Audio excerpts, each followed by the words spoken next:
Bismillahirrahmanirrahim. Kita mulai saja Bang Iman.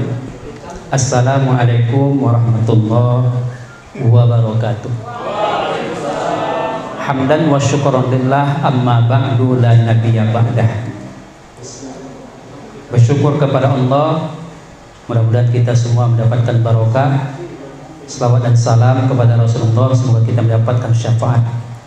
Hari ini yang hadir, yang besar tidak bisa saya sebut gelar, yang kecil tidak bisa saya sebut nama. Insyaallah kita semua dalam naungan ridho Allah Subhanahu wa taala. Saya Muhammad Ridwan Saputra, penyuluh mewakili Kecamatan Bandar Haripah. Hari ini ingin mengikuti seleksi penyuluh agama Islam Awal 2023 yang diadakan oleh Kementerian Agama Kabupaten Setempedagai. Mengambil satu tema adalah peran penyuluh agama Islam melalui pemanfaatan media sosial. Kalau kita bicara penyuluh ini bisa lanjut aja tapi suaranya dipelankan. Gak usah pakai suara ya, karena saya sudah edit itu kalimatnya semua sampai akhir. Jadi ceramah saya dengarkan, mata juga memandang sana. Jadi kita fokus dua-dua masuk. Kalau kita bicara penyuluh ini adalah lampu pelita atau penerang kepada kita semua. Ini arti penyuluh. Tapi masuk kepada agama, penyuluh agama, maka agama itu menyampaikan apa? Menyampaikan sesuatu pesan kepada orang yang kita sampaikan. Apa pesannya? Pesannya itu harus merujuk kepada Al-Quran dan Al-Hadis. Apa pesan Al-Quran? Dalam Al-Quran Allah Subhanahu wa taala katakan, "Wal takum minkum ummatun yad'una ilal khair wa ya'muruna bil ma'ruf wa yanhauna 'anil munkar." Hendaklah sebagian kaum itu menyampaikan sesuatu dari umat itu, sesuatu yang baik dan mencegah kepada sesuatu yang mungkar. Ini tugas penyuluh, khususnya penyuluh agama.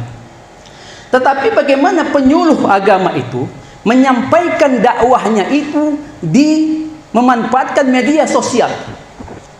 Kalau kita pakai media zaman dulu, zaman Rasulullah, itu sebetulnya dakwah juga ada, tapi zamannya berbeda dengan zaman kita sekarang.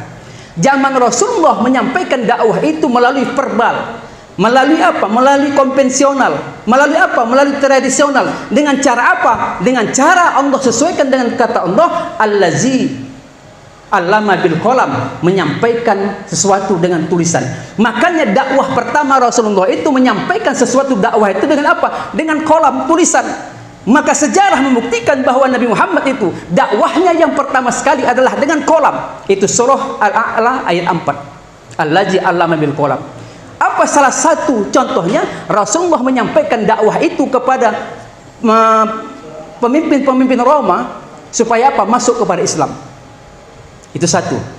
Akhirnya berkembanglah cara dakwah ini, para sahabat, para tabi'in ke bawah, maka ada cara dakwah yang kedua melalui media elektronik dan melalui media cetak.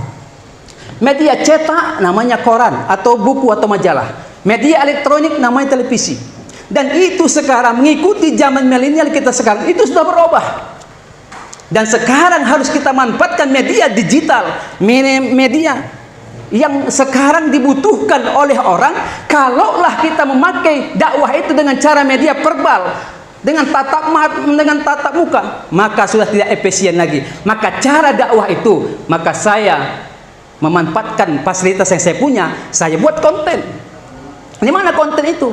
Dakwah yang digunakan orang sekarang dengan cara memakai aplikasi. Dengan cara apa dakwah itu dengan dia sampai kepada mereka? Dengan cara menggunakan aplikasi, bisa YouTube, bisa Facebook, bisa Instagram, bisa TikTok, bisa yang lain sebagainya lah. Manfaatkan momen daripada aplikasi ini untuk dakwah. Kenapa harus menggunakan seperti itu? Maka betul sebetulnya kita ini adalah iptak. Kita harus menggunakan iptak dan imtek. Iptak itu adalah ilmu pengetahuan dan teknologi dimanfaatkan. Kenapa harus ada iptak? Ilmu pengetahuan dan teknologi. Karena ayat yang pertama kali turun adalah Iqra, baca. Apa kita baca? Apakah yang dibutuhkan umat? Tetapi ketika kita sampaikan ilmu pengetahuan dan teknologi, maka penyuluh agama harus berperan di dalamnya. Wa ta'muruna bil ma'ruf wa tanhauna 'anil munkar, maka pesannya adalah sampai ke situ menyuruh kepada kebaikan maka kebaikan itu tidak lain adalah untuk mendekatkan diri kita kepada Allah Subhanahu wa taala. Jadi intinya peran penyuluh agama menggunakan media digital ini adalah semua kita adalah pendakwah. Dakwah itu tidak mesti dengan bicara, karena tidak semua orang bisa berbicara. Dakwah tidak mesti dengan di atas podium, dakwah tidak mesti dengan di atas mimbar, tapi dakwah bisa dengan pakaian kita, tutup aurat kita, dakwahkan kepada mereka.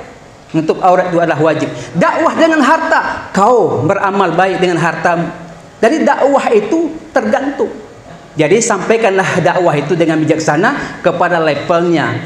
Jadi intinya adalah dari seleksi penyuluh ini, penyuluh agama Islam Awad ini, inti yang ingin saya sampaikan adalah bahwa gunakanlah media ini. Jangan lupa kalau ada bapak ibu, karena saya sudah menggunakan media sosial ini, YouTube saya harus ditambah, mana tahu dapat duit kan. Akan begitu. Jadi YouTube-nya supaya kita diingat-ingat lagi, nama YouTube saya adalah Kematian Itu Pasti BH. ya agak aneh memang. Kan gitu. Kematian Itu Pasti BH, jangan lupa di subscribe, like and share gitu. Dia bertambah. Yang kedua, saya bagikan dakwah saya melalui TikTok. Nama TikTok saya itu adalah Kata Ustadz. Kalau Instagram saya dakwakan juga situ adalah dakwah saya situ, namanya nama asli Muhammad Ridwan Saputra. Facebook saya juga situ Muhammad Ridwan Saputra. Supaya apa? Supaya dakwah saya dilihat orang. Mana tahu dengan ketika memanfaatkan teknologi digital ini, kita tak lagi repot-repot pergi kehujanan keluar sana, cukup dengan 2 GB 10.000, tengok saja di rumah sudah nampak budak hitam. Wassalamualaikum warahmatullahi wabarakatuh. Oke, terima kasih.